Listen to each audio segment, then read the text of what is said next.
Next up, I will reintroduce you to Suzanne Green, known to her friends as Zan, founder and president of the Rainy Day Patriots, who will ask the next question.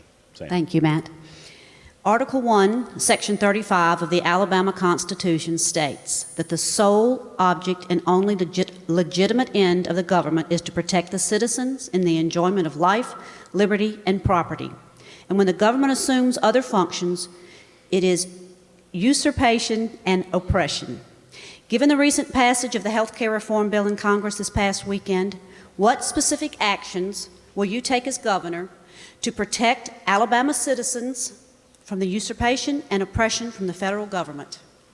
Given the opting out of an unconstitutional program will only legitimize the bill, what do you propose to do in order to protect Alabamians' rights from this government overreach? What constitutional alternative is there for those concerned with the current health care delivery system?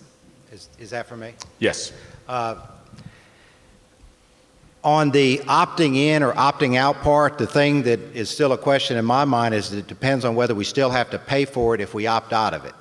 And that would affect the decision making on that. But I know there are other states, I think it's either Arizona or New Mexico, that basically have passed constitutional amendments that basically says their citizens have the freedom of health care choice, and that they will not be obligated to go under any federal mandates regarding either being directed to certain positions or required to take certain coverage limits or give up any health care benefits that they have. And I obviously would support any amendments like that would protect our citizens and preserve their right to choose who their providers are, to choose what kind of coverage they get, or to protect the coverage that they already have. The federal encroachments really began in the 30s in the economic area, and then began in the 60s in the social area. First came the removal of voluntary prayer from public schools in the early 60s, called a Vitale case, then Roe versus Wade. These are state questions. They always have been state questions. And this is just more of the same in the economic area. What states have to do is they have to resist. And what that means is governors bond, get together with other governors, and you speak, you take your show on the road, and you awaken a nation. You know, Jefferson said a revolution every 20 or 25 years is in order.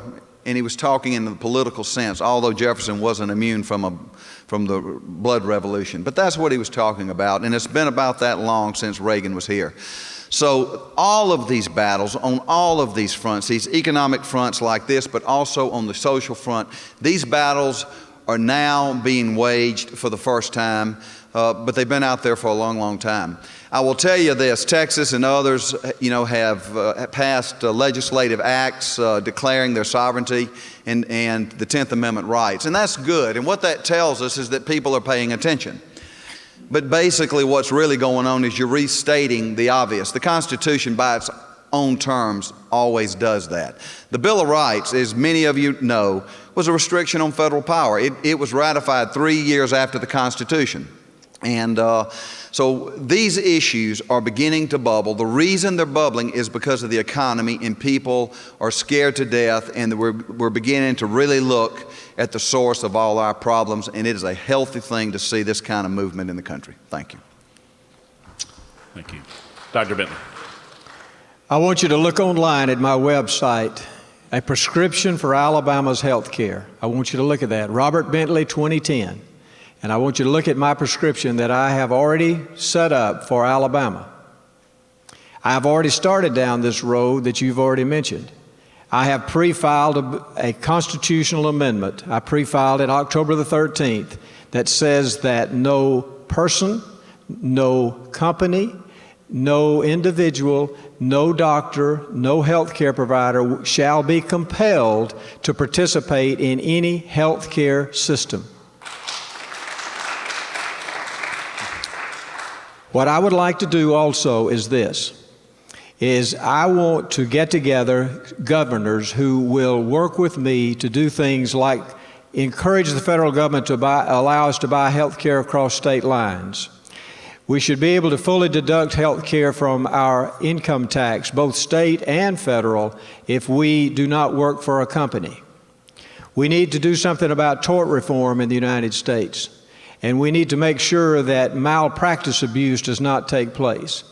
We need to also say that the entitlement money that we get into our state, which is Medicaid, is given to us on a needs basis, not on a match basis, so that we do not have to match the federal government for that we can get it in block grants, and that we can help patients buy their own insurance, or even better than that, set up health savings accounts. We need more competition in the states of health insurance. We do not have enough. Blue Cross is a wonderful health insurance plan, but let me tell you, they should not be the only health insurance plan. And we need health savings accounts, and we may have to give tax breaks and tax incentives to companies who will come in and write the high deductible portion of health savings accounts. We need to go that way rather than the way the federal government is going. Very good.